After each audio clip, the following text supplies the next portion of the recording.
બધાને તો સ્વાગત છે તમારી ચેનલમાં। તો આજે આપણે બનાવીશું સિંગ ભજીયાનું શાક।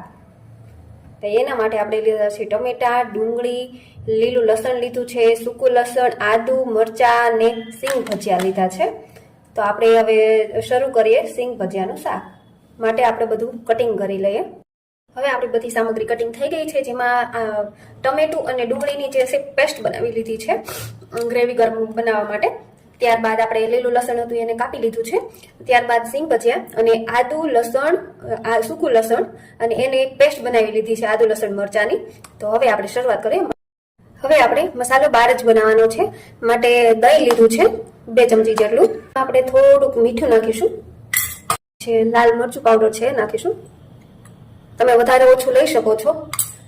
ત્યારબાદ ધાણા જીરું છે, હળદર છે, ગરમ મસાલો છે। હવે આ બધી વસ્તુને આપણે મિક્સ કરી લઈશું।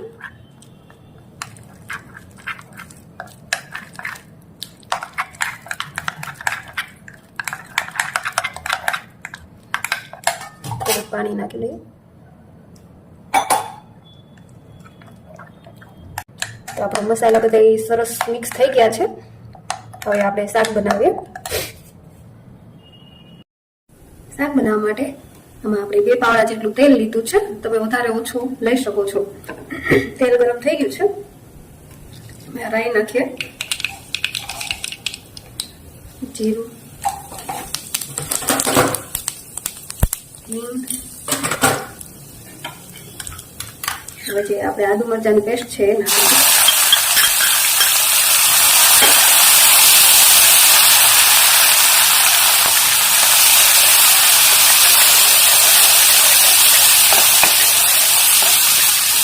લીલું લસણ છે એ નાખીશું।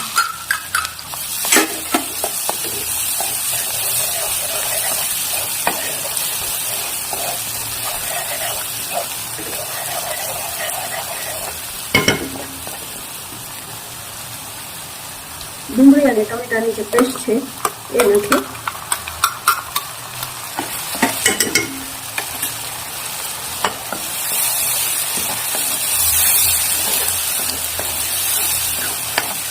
સારી રીતે ચડવા દેવાનું છે આપણે।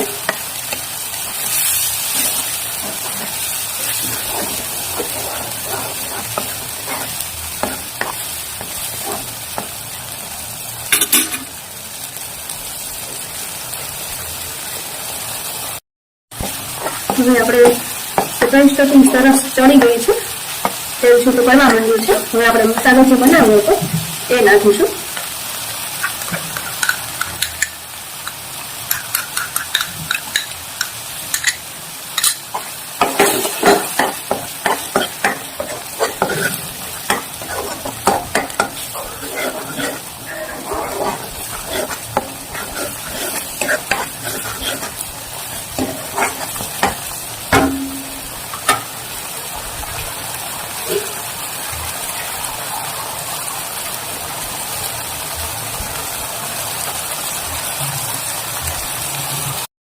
જે સરસ મિક્સ થઈ જાય એટલે આપણે થોડુંક પાણી નાખવું।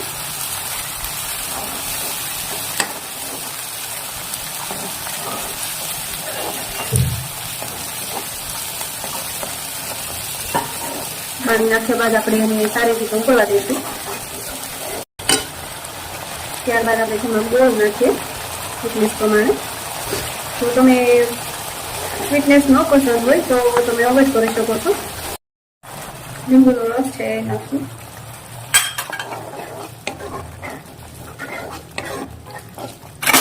છેલ્લે આપણે સિંગ ભજીયા નાખીએ।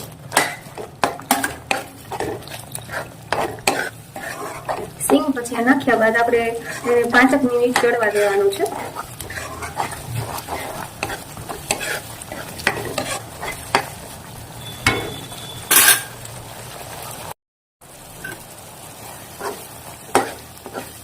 તો આપણું સિંગ ભજીયાનું શાક છે એ તૈયાર થઈ ગયું છે। થોડી ધાણા ભાજી નાખીએ।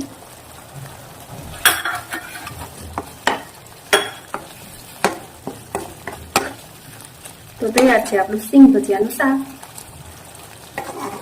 તૈયાર છે આપણું સિંગ ભજીયાનું સ્વાદિષ્ટ શાક.